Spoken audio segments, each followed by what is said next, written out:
پاکستانی قوم کے لیے ان برے ترین حالات کے اندر ایک اچھی خبر یہ آئی ہے کہ اس عید کے اوپر مسلسل بارشیں ہوں گی اور پاکستان کا کوئی علاقہ ایسا نہیں ہوگا کہ جہاں پر بارشیں نہ ہوں. یعنی کہ یہ عید اس حوالے سے یعنی موسمی شدت کے حوالے سے پورے پاکستان کے لیے بڑی اچھی ثابت ہونے جا رہی ہے اور انشاءاللہ پاکستان کے چپے چپے کے اندر بارش ہوگی. بلکہ جہاں جہاں پاکستان کی عوام خواہش کر رہی ہے, جہاں جہاں دعا کر رہی ہے کہ بارش ہو جائے, انشاءاللہ اس عید کے اوپر وہاں بارش ہوگی. اور صرف یہ ایک ہی اچھی خبر آئی ہے. ادروائز اگر پاکستان کے اندرونی حالات دیکھے جائیں تو آپ دیکھیے کہ اب اس نئے بجٹ کے سب سے پہلے جو نتائج ہیں وہ سامنے آنا شروع ہو گئے کہ اب موبائل کے اوپر 18% ٹیکس لگا دیا گیا, 18% ٹیکس لگایا گیا. اسی طرح گاڑیوں کے اوپر بھی ٹیکس لگا دیا گیا. یعنی کہ پچھلے کچھ عرصے کے دوران جو گاڑیاں اور موبائل سستے ہو رہے تھے اب وہ بھی مزید مہنگے ہونے شروع ہو چکے ہیں, ان کی قیمتوں کے اندر بھی اضافہ ہو رہا ہے. شبر زیدی نے کہا ہے کہ 300 ارب پچھلے سال, یعنی کہ پچھلے سال صرف 300 ارب روپے تنخواہ دار طبقے سے, 31 ارب روپے کاروباری 71 ارب روپے کاروباری طبقے سے اور تقریباً 86 ارب ایکسپورٹر سے حکومت نے لیے تھے. اب اندازہ لگا لیجیے کہ ان تینوں طبقوں کے اندر سب سے زیادہ بوجھ کس کے اوپر آیا؟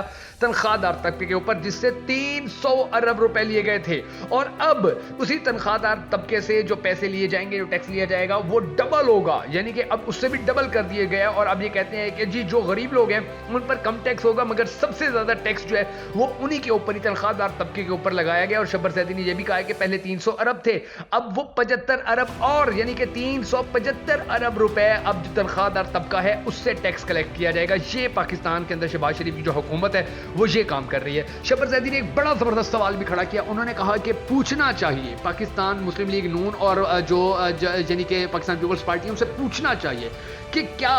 وہ ٹیکس جو ہے ایسے لوگوں سے لینا چاہتے بھی ہیں یا نہیں لینا چاہتے کہ جن کو ریٹیلرز کہا جاتا ہے, جن کو بزنس مین کہا جاتا ہے, جن کو انویسٹر کہا جاتا ہے, جن کو صنعت کار کہا جاتا ہے, جو بڑے بڑے پیسہ خرچ کرنے والے لوگ ہیں, جو بڑے بڑے دولت مند لوگ ہیں. ان کے بارے میں انہوں نے شبر زیدی نے سوال کیا کہ شہباز شریف سے پوچھا جانا چاہیے کہ کیا آپ ان سے بھی ٹیکس لینا چاہتے ہیں. شبر زیدی نے پھر اپنا جواب خود ہی بتایا. انہوں نے کہا میرے اندازے میں تو وہ نہیں لینا چاہتے ہیں, نہ ہی آصف علی زرداری جو ذمہ دار ہیں ان سے ٹیکس لے گا, کیونکہ اس کی اپنی سندھ کے اندر بہت زیادہ زمینیں ہیں. یعنی کہ آپ یوں کر لیجئے کہ پورے پاکستان کے جو 5 بڑے ذمہ دار ہیں ان کے اندر آصف علی زرداری بھی ہے اور سندھ کا جو سب سے بڑا ذمہ دار ہے وہ آصف علی زرداری ہے. تو وہ کبھی بھی یہ نہیں چاہے گا کہ کسی بھی قسم کا جو زراعت ہے اس کے اوپر ٹیکس لگا دیا جائے, کیونکہ ناظرین گرامی دیکھیے اب 2 کنال 4 کنال کا اگر ایک ذمہ دار ہے اس کے اوپر اگر ٹیکس لگایا جائے تو اس کو 2000 4000 سالانہ دینا پڑ جائے گا. لیکن اگر آصف علی زرداری جیسے بندے کے اوپر لگایا جائے جس کی ہزاروں لاکھوں ایکڑ زمینیں ہیں تو سوچئے کہ اس کو کتنا ٹیکس دینا پڑے گا. تو ان کی نہ شہباز شریف کی یہ خواہش ہے کہ جی پاکستان کے اندر جو صنعتیں ہیں ان کے اوپر ٹیکس لگایا جائے, کیونکہ سارے جو بڑے بڑے انویسٹر ہیں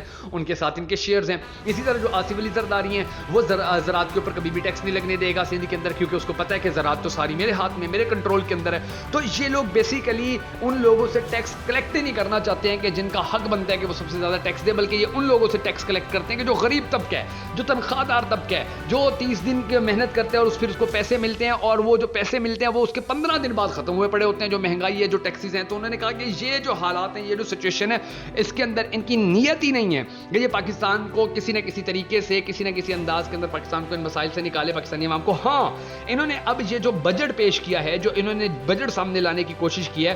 یاد رکھیے گا کہ یہ صرف ایک کاغذ کا ٹکڑا ہے اور یہ کاغذ کا ٹکڑا انہوں نے IMF کو دکھانے کے لیے بنایا کہ جی یہ دیکھ لیجئے, یہ اب ہم نے اپنا بجٹ بنا دیا ہے اور IMF کو دکھا کے پھر عوام کے ساتھ دھوکہ کرنے جا رہے ہیں. انہوں نے کہا کہ یہ عوام کے ساتھ پہلے بھی دھوکہ کرتے ہیں, آج بھی دھوکہ کر رہے ہیں, لیکن میں اس لیے میں اس کے اوپر زیادہ بات نہیں کرتا. اور پھر یہ دیکھ لیجئے کہ پاکستان کے اندر کیا ہو رہا ہے کہ آج سے عید کی چھٹیاں شروع ہو چکی ہیں, مگر کل 2 بڑی اہم ڈیولپمنٹس ہوئی. ایک ڈیولپمنٹ یہ ہے کہ عید کی چھٹیوں کے بعد جو پہلا کیس سامنے آئے گا وہ بڑا تگڑا ہے, اور آخری دن جو کچھ ہوا یعنی کہ چھٹیاں ہونے سے پہلے وہ بھی بڑا دلچسپ ہے. یعنی کہ کل ایک اور جج صاحب کی منظوری دی گئی کہ وہ سپریم کورٹ کے ججز کے اندر بیٹھیں گے, اور وہ ہے ملک شہزاد صاحب. ان کے تیور بڑے عجیب و غریب ہیں. یعنی کہ ملک شہزاد صاحب جو ہیں انہوں نے ابھی آتے ساتھ ہی یہ اعلان کرنا شروع کر دی, یہ بات کرنا شروع کر دی. انہوں نے کہا جی بات یہ کہ عدلیہ اسٹیبلشمنٹ کی مداخلت سے جان چھڑوانے کی کوشش کر رہی ہے, عدلیہ جد و جہد کر رہی ہے. اب ناظرین گرامی یہ جو جد و جہد کا لفظ ہوتا ہے نا, میں آپ کو یہ بتا دوں کہ جد و جہد ہوتی ہے مطلب یہ نہیں ہے کہ جی کوشش کی جا رہی ہے اور ہم کر لیں گے, اور نہیں. جو جد و جہد ہوتی ہے اس کا مطلب یہ ہے کہ سر دھڑ کی بازی لگا دی ہے.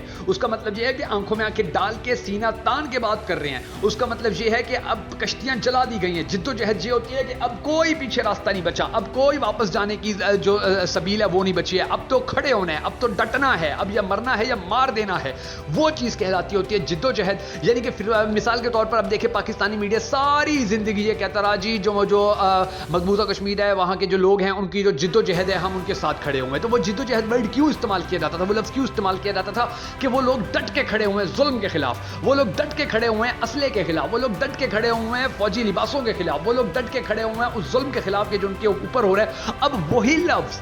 یعنی کہ استعمال کیا گیا کہ جج صاحب کی جانب سے کہ اب یہ جو جد و جہد ہے اس جد و جہد کو اب ہم ہمیشہ کی طرح اینڈ تک لے کر جائیں گے. اور ہم نے ماضی کے اندر بھی جو کوششیں کی تھی افتخار چودھری کے حوالے سے جو ہماری کوشش جس طرح اس کو کامیاب کیا تھا, اسی طرح ہم اپنی اس جد و جہد کو بھی کامیاب کریں گے. اور انہوں نے کہا کہ کوئی بھی نہ ڈرے, کوئی بھی نہ ڈرے, بالکل ڈرنے والی کوئی جج ڈرے نہیں, کوئی جج جھجکے نہیں, آپ اپنا کام کریں, ایمانداری سے کام کریں, آپ لوگوں نے ہی اس ملک کو آگے لے کر جانا ہے. اور انہوں نے بڑے واضح الفاظ کے اندر کہا کہ جی یہ جو اب مسلسل طور کے اوپر جس طرح سے ہماری عدالتیں جو تھیں ان کو ہائی جیک کیا جاتا تھا, ان سے اپنی مرضی کے فیصلے کروائے جاتے تھے, تو اب یہ کام نہیں ہوگا. اب یہ کام کسی بھی طریقے سے ہم برداشت نہیں کریں گے, کسی بھی طریقے سے اب ہم اس کو جو ہے وہ آگے آنے والی جو ججز ہیں ان کے کھاتے میں نہیں ڈالیں گے کہ جو آنے والے ججز ہیں وہ یہ کر لیں گے. یہ کام ہم خود ہی کریں گے. اور پھر ناظرین گرامی آپ یہ دیکھ لیجئے کہ جو سچویشن اس وقت بنی ہوئی ہے, جو حالات اس وقت بنے ہوئے ہیں کہ وہ یہ بھی ساتھ کہتے ہیں جج صاحب کہ مجھے یقین ہے کہ یہ جو مداخلت کا سلسلہ چل رہا ہے یہ ختم ہو جائے گا, یہ رک جائے گا, اس کو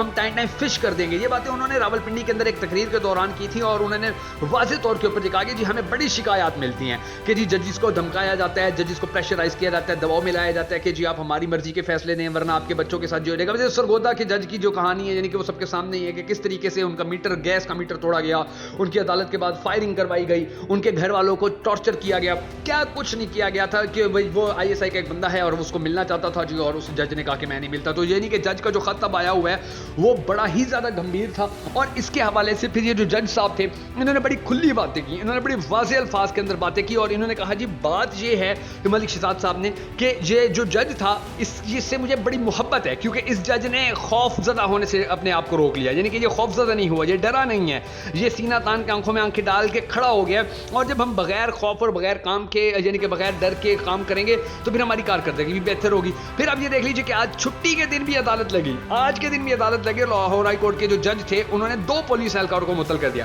اب یہ 2 پولیس اہلکار کیوں معطل ہوئے ہیں؟ دراصل شہباز گل کے جو 2 بھائی تھے وہ لاپتہ کیے گئے ہیں اور ان میں سے پھر یہ دیکھیے ان پولیس والوں سے وہ بھائی برآمد نہیں ہو رہے تھے. تو اب یہ تمام پولیس آفیسرز ہیں یہ ان کے لیے بھی خطرے کی گھنٹی ہے. یعنی کہ اندازہ لگائے کہ ماڈل ٹاؤن سے 2 بندے اغوا کیے گئے اور ان کی کوئی خیر خبر نہیں تھی اور جج صاحب نے بڑے سخت ریمارکس دیے. اب میں آپ کو اچھے ناظرین گرامی یہ بھی بتا دوں کہ یہ جو ماڈل ٹاؤن کا علاقہ ہے, لاہور کا علاقہ, بیسیکلی یہ نون لیگ کا یعنی کہ آپ ایسے سمجھے گڑھ ہے. اور گڑھ اسی طریقے سے نون لیگ کا کہ جیسے ان کا یعنی کہ جاتی عمرہ ہے, جیسے رائمنڈ روڈ ہے, یعنی کہ وہاں پر ان کے اپنے ہی ڈی سی بھی اپنے مرضی کے ہوتے ہیں, ڈپٹی کمشنر ہوتے ہیں, چاہے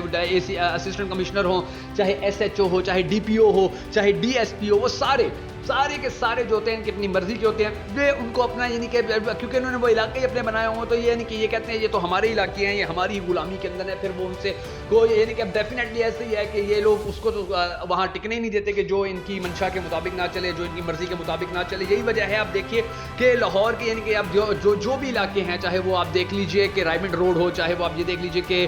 یہ جتنے بھی نون لیگ کے جو بڑے بڑے گھر ہیں, ماڈل ٹاؤن ہو, وہ ہو, جاتی عمرہ ہو, وہاں پر آپ دیکھیں گے کہ بڑے زبردست انتظام ہوتے ہیں, صفائی صاف ستھری جگہیں ہوتی ہیں وہاں کے اوپر جناب, بالکل وی آئی پی سڑکیں ہوتی ہیں, اسٹریٹ لائٹس جل رہی ہوتی ہیں کیونکہ ان لوگوں نے اس کو اپنا گھر بنایا ہوا ہے. اور اب یہ کوشش کرتے ہیں کہ ہم کسی نہ کسی طریقے سے اپنے یہاں پر جو ہے اور لوگوں کو بھی لے کے آئیں. اور پھر اسی علاقے سے شہباز گل کے 2 بھائی اغوا ہو جاتے ہیں, ان کے بارے میں پھر پتہ نہیں چلتا کہ جی کہاں گئے, کون اٹھا کر لے گیا. تو اب اسی چکر کے اندر پھر جو جج صاحب تھے انہوں نے یعنی کہ چھٹی کے دن عدالت لگا کے 2 پولیس اہلکاروں کو, یعنی کہ 2 اہلکار تو نہیں کہیں گے, یعنی کہ یہ پولیس آفیسر تھے, ایک ایس پی تھا اور ایک اے ایس پی تھا, ان دونوں کو معطل کر دیا اور کہا کہ جی اب کام اس طرح نہیں چلے گا کہ جس طرح آپ ماضی کے اندر چلاتے تھے یا جس طرح سے آپ آج تک چلاتے ہیں, اب ڈنڈے کے اوپر کام چلے گا, اب آپ لوگوں کو سیدھا کر کے ہم کام چلوائیں گے. تو یہ ناظرین گرامی جو ڈیولپمنٹس اب سامنے آ رہی ہیں, آپ دیکھ لیجئے کہ یہ ڈیولپمنٹس آنے والے وقت کے اندر پاکستان کے لیے کتنی اہم ثابت ہوں گی, ہماری عدلیہ کے لیے کتنی اہم ثابت ہوں گی. بہرحال